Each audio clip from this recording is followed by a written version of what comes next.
Heading into the 03-04 season, Phoenix Coyotes were in a tough place, with the departures of cult stars Daniel Briere, Jeremy Roenick, Keith Tkachuk would leave this team a shell of its former self. Adding the fact that teams were tanking for Alex Ovechkin in the upcoming draft meant that this season was going to be a disaster for Yotes fans. And well, it was exactly that. In fact, they would go on a 32-game stretch where they would win a grand total of three games, ladies and gentlemen. However, even though this season was a complete and utter disaster, we would see the most incredible goaltending performance in NHL history. Because on December 31st, Brian Boucher would shut down the LA Kings as he would record his first shutout of the season. And get this, Brian Boucher on a horrendous Coyotes team would record 5, you heard that right, 5 straight shutouts.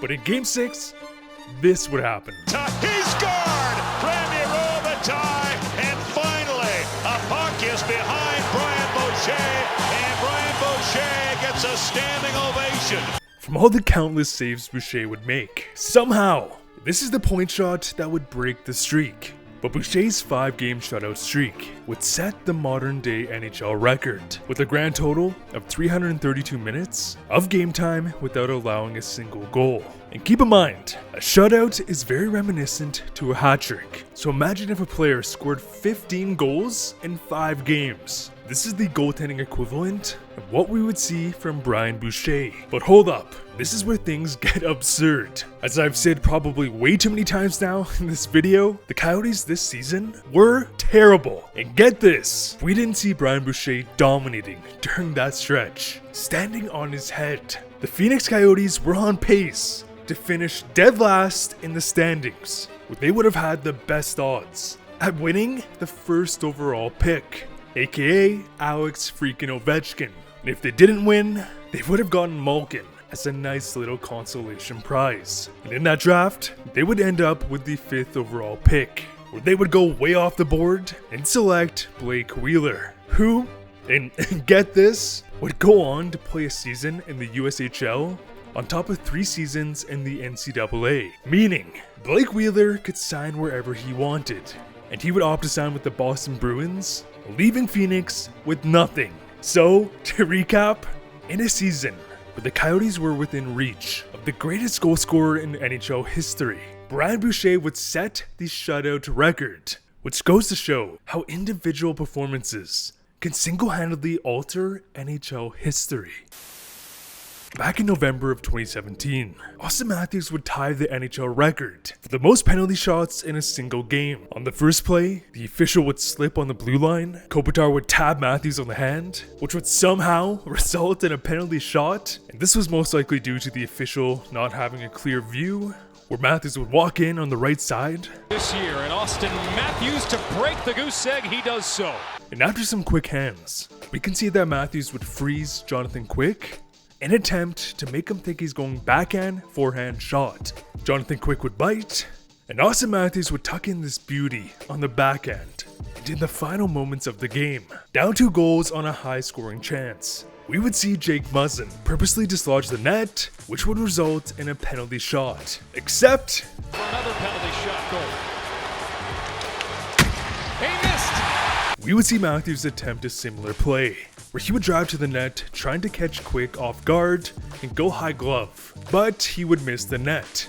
Yet, even though this tied the record, what we saw in a Habs Canucks game back in 2014 was far more absurd, as we would see Max Pacioretty, and get this, get a penalty shot on back-to-back shifts. For some perspective, Most teams only get about 2 penalty shots in an entire season, so to get one in back-to-back shifts was unheard of. Not to mention that this was Patch's 3rd penalty shot against the Canucks this season, which is a record in itself, because on the first play, Rafael Diaz would hook Patches as he was gaining separation. Boom. Penalty shot, where Pacioretty would walk in, but would miss by a country mile. And on the very next shift, Alex Burrows would take out the legs of Pacioretty, and on the penalty shot, Patches would lose control of the puck, and Roberto Luongo would make the save. And 2 penalty shots within 2 minutes is absurd enough from face value, but when you consider that Max Pacioretty in this game to the right back, this shot scores! It's in front, Danny chops it out, scores! Pacioretty with his 2nd of the game. Pacioretty to the net, scores! Max Pacioretty with his 3rd of the night. would score a hat-trick with none of the goals coming from the penalty shots. This game didn't only set an NHL record, it would end up being one of the most bizarre spectacles we have ever seen.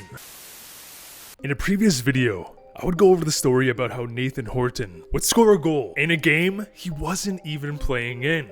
I'll link that video down below. It's a good watch, go check it out. But little did I know, we would see Greg Johnson score the game winner in a similar fashion in a game where he had no shots. Because in a Predators Wings matchup back in 2005, Greg Johnson would open up the scoring, where we would see an incident. Zetterberg got squeezed.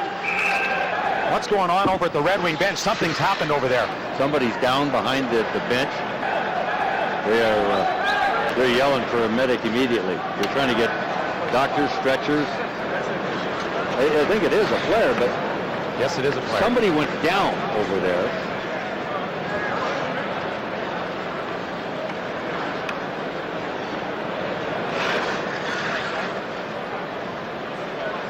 As Red Wings defenseman Yuri Fisher would go into cardiac arrest, which would cause him to go unconscious for 6 minutes. This man's heart stopped, and after performing CPR and the use of a defibrillator, Yuri Fisher would be resurrected. And it's so crazy, like, Fisher technically died on the bench, but thank God for the trainers and team doctor Tony Colucci, as Fisher's life would be saved. Sadly though, this would be the last time Yuri Fisher would suit up for an NHL game. And as a result of this incident, the game would be cancelled and postponed to a later date in the season. And on January 23rd, 2006, we would see Greg Johnson score the game-winning goal on the bench in a game he didn't even have a shot in. Because the game was cancelled, the Predators would be given a goal to start the next game, where they would win that game by a single goal. Bizarre stuff. Okay, so for this next record, I wanted to find a player who had next to no career in the NHL, yet he would somehow end up with the Stanley Cup. In the 1970s, we would see Bruce Cowick get called up heading into the finals, where he would win a Stanley Cup without playing a single regular season game. Except, he would go on to play 70 regular season games. In 2004, the Calgary Flames would call up Brennan Evans, where he would play 2 games in the playoffs, but the Flames would lose on the most controversial call in NHL history. But if the Flames did win, Evans would have won a cup without playing a single game in the regular season. And finally, in 2000, we would see Steve Brule set the NHL record, as Brule would play a single playoff game in 2000, where he would win a Stanley Cup with the Avalanche, and finish his career with a grand total of 2 regular season games. However, none of these players even come close, don't even sniff Edmonton Oilers' Basil Pocklington.